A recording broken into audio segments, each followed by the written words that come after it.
തൃശ്ശൂരിന്റെ മുക്കും മൂലയും അത് പൂർണ്ണമായും പൂരത്തിന്റെ ആ ഒരു അലയൊലിയിൽ ഇപ്പോൾ അലിഞ്ഞിരിക്കുന്നു എന്നുള്ളതാണ്. എവിടെ നോക്കിയാലും ആനകളും ആളുകളും ഒക്കെയായി നമ്മൾ തൃശ്ശൂർ പൂരത്തെ അങ്ങ് ആഘോഷിക്കുകയാണ്. അത് എവിടെ നോക്കിയാലും നമുക്ക് കാണാനും സാധിക്കുന്നുണ്ട്. ഇപ്പോൾ ഈ തിരുവമ്പാടി വിഭാഗത്തിന്റെ ആനകളുടെ ഫിറ്റ്നസ് പരിശോധന നടക്കുന്ന സ്ഥലത്താണ് നിൽക്കുന്നത്. നമ്മൾ ഈ കാണുന്നതാണ് തിരുവമ്പാടി ചന്ദ്രശേഖർ. വളരെ ഫാൻ ബേസ് ഉള്ള ഒരു ആനയാണ്. നമ്മൾ തെച്ചിക്കോട്ടുകാവ് രാമചന്ദ്രൻ, അതുപോലെ തന്നെ എറണാകുളം ശിവകുമാർ എന്നൊക്കെ പറയുന്ന പോലെ തന്നെ ഒരുപാട് ആരാധകരുള്ള ഒരു ആനയാണ് തിരുവമ്പാടി ചന്ദ്രശേഖർ. തിരുവമ്പാടി ചന്ദ്രശേഖരാണ് നാളെ തിരുവമ്പാടിയിലെ മടത്തിൽ വരവിൻ്റെ സമയത്ത് ഭഗവതിയുടെ തിടമ്പേറ്റി ശ്രീമൂലസ്ഥാനത്തേക്ക് വരിക. ഒപ്പം തന്നെ തിരുവമ്പാടി കണ്ണനുണ്ട്.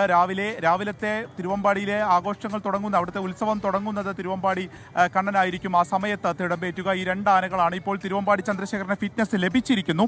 ഇതുപോലെ തന്നെ പാറമേക്കാവ് ഭാഗത്തും ആനകളുടെ പരിശോധനകൾ നടന്നുകൊണ്ടിരിക്കുകയാണ്. ഈ ആനകളുടെ പരിശോധനയിലാണ് ഒരാനയ്ക്ക് ഇപ്പോൾ ഫിറ്റ്നസ് ലഭിക്കാതെ വന്നിരിക്കുന്നത്. അത് തുമ്പിക്കൈയിലെ ഒരു മുറിവ് കാരണമാണ് ആനയ്ക്ക് ഫിറ്റ്നസ് തള്ളിയിരിക്കുന്നത്. മൃഗസംരക്ഷണ വകുപ്പിലെ എലിഫന്റ് സ്ക്വാഡാണ് ഈ പരിശോധനകൾ നടത്തുന്നത്. ഈ സ്ക്വാഡാണ് ഇപ്പോൾ ഫിറ്റ്നസ് നൽകേണ്ടതില്ല എന്നൊരു തീരുമാനം എടുത്തിരിക്കുന്നത്. അപ്പോൾ ആനയെ അതിൽ നിന്ന് ഒഴിവാക്കിയിരിക്കുകയാണ്. പാറമേക്കാവ് വിഭാഗത്തിന്റെ 29 ആനകളുടെ ആരോഗ്യ പരിശോധനയാണ് ഇപ്പോൾ നടന്നു കഴിഞ്ഞിരിക്കുന്നത്. ഇതിൽ ഒരാനയ്ക്ക് ഒഴിച്ച് ബാക്കി 28 ആനകൾക്കും ഫിറ്റ്നസ് ലഭിച്ചിട്ടുണ്ട്.